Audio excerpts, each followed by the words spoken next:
again, as I said, keeping yourself updated with, what's happening around, learning new technologies every day, adapting yourself to the change, that's happening in the industry.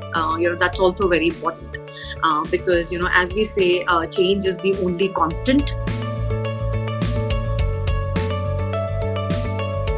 To have better chances in a career, I say, people need to be polyglots, which is, you're, I wouldn't say, you're, a star, multiple things, but you're good at multiple things. Yeah.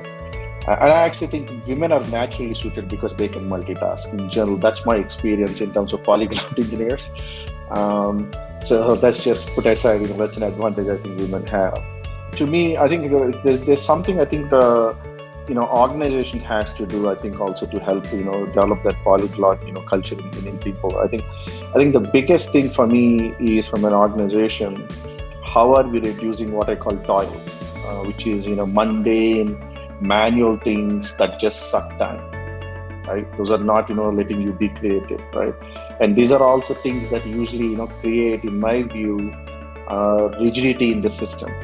Hey, you need to be in the office till 8 o'clock, or you need to come in the weekend, where it's not just women, sometimes even some men don't have that flexibility. So to me, I think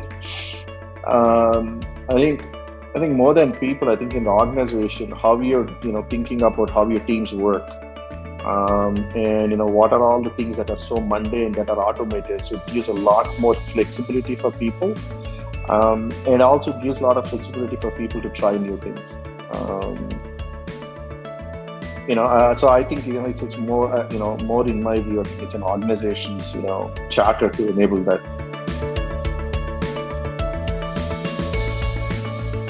I think in the first month, like the few weeks of the first month, March, April, I think we were hearing the word overwhelmed quite a bit, right? Overwhelmed because of the the changed circumstances. Overwhelmed because yes, people are trying to help at home, but finally the responsibility is all mine. Overwhelmed also because they might be in non-conducive environments, etc., right? And I think we all had to do some catching up on taking care of ourselves, right?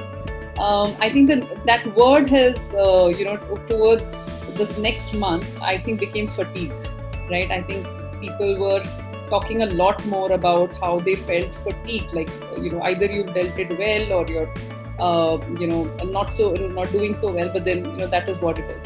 However, from a career and learning point of view, I felt that one, of course, people who had put in effort and who were able to structure their time, right, they were able to really capture a lot more of learning, because you had a lot of webinars and online resources open up to you, which were probably maybe invites only or inside a certain cohort, right?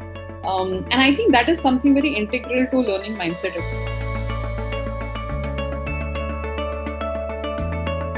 Yeah, when COVID started, like a couple of months back, right, it was pretty novel for all of us. And I incidentally, one of my major clients that I work with in North America, our team is a 50-50 split. So we've got like 150 people globally, and like 70 to 80 of them are in India, and the rest of them are in Toronto. Now, what we saw was that, in this time as well, and ours is a grocery client, right? So what happened is that the traffic, shot up drastically. In the time when people were trying to stock up in North America. And what happened was that typically when we do these peak seasons, the traffic goes up 2 to 3 times. But we saw a 10x increase in the traffic, right? And imagine nobody's in the office, nobody's co-located, and our traffic, went from 4x to 8x to 10x, right? So in this at this time, the product teams, the engineering teams, the operations or the SRE teams, everybody needed to virtually get together and make sure that we are able to serve our customers appropriately. But this is people who are trying to put food on the table, making sure that their daily essentials don't get disrupted. And what I saw, which was very heartening for me, was that teams, client teams, our teams, were able to cross-disciplinary teams. We were able to, in this virtual kind of environment, we were able to work together, and we were able to meet the 10x load. And the reflection is that if you got the right team, people people who have the right skills, no matter where they are sitting on the globe, they'll probably generate more value and more impact than if you try to, kind of build rules and structure, and as Tilak was saying, hierarchy around it. So that would be my top reflection from the last 2 months.